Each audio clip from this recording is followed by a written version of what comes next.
السلام علیکم friends and welcome to I A production YouTube channel.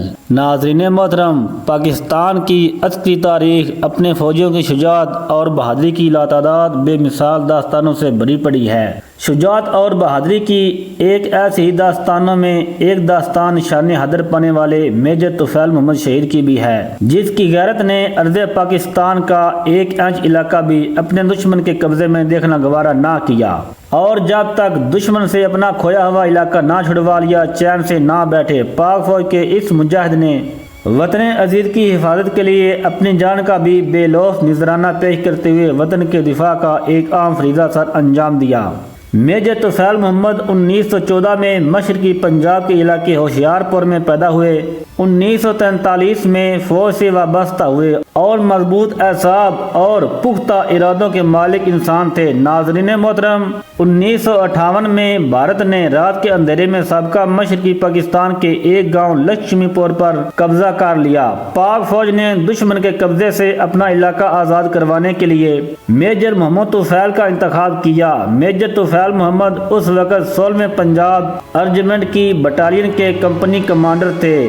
7 اگست 1958 کو میجر طفیل محمد اپنے جوانوں کے ساتھ لکشمی پور کے محاذ پر پہنچے۔ صورتحال کا جائزہ لینے کے بعد انہیں معلوم ہوا کہ دشمن کی بھاری فوج نے ایک اونچے ٹیلے پر قبضہ کر رکھا ہے۔ دشمن کی فوج نے وہاں مورچے بنا رکھے ہیں، مشین گنیں اور مارٹر گنیں نصب کی ہوئی ہیں۔ میجر طفیل محمد نے بھانپ لیا کہ ہماری فوج کی تعداد دشمن کے مقابلے میں کم ہے۔ اس کے علاوہ بلند ٹیلے پر قابض ہونے کے باعث دشمن کی پوزیشن بھی بہتر نظر آ رہی تھی۔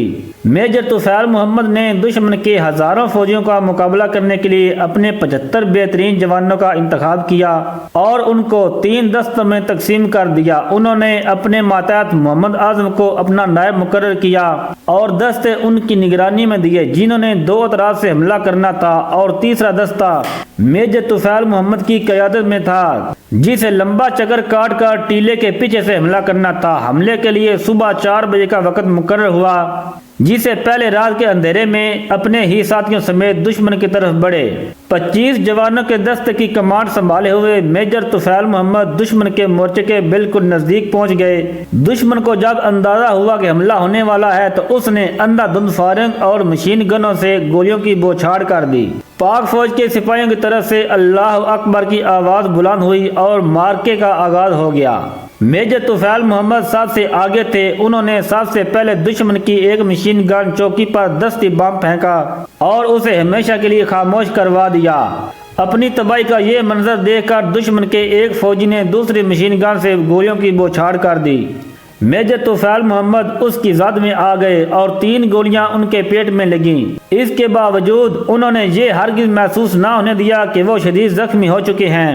نعرہ تکبیر کی صدا کے ساتھ انہوں نے اپنے جوانوں کا جوش و جذبہ بڑھایا اور دوسرا دستی بم پھینک کر دشمن کی ایک اور چوکی کو بھی تباہ کر دیا۔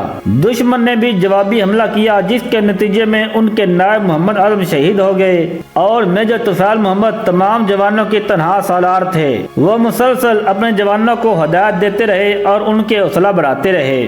انہوں نے انتہائی بہادری سے فائرنگ جاری رکھی، یہاں تک کہ پاک فوج نے اپنا گاؤں دشمن کے قبضے سے چھڑوا لیا۔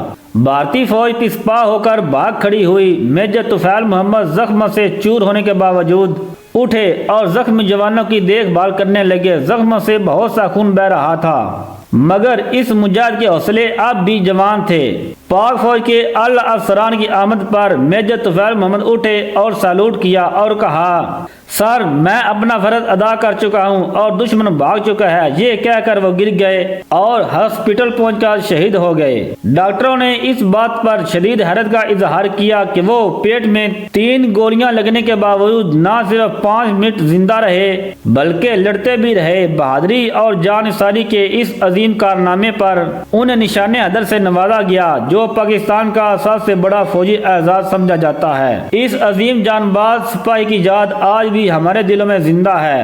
اور ناظرین محترم، اگر آپ بھی اپنے ان جان باز سپاہیوں سے پیار کرتے ہیں تو کمنٹ سیکشن میں پاک فوج زندہ باد، پاکستان پائندہ باد کا نعرہ ضرور لکھیے گا۔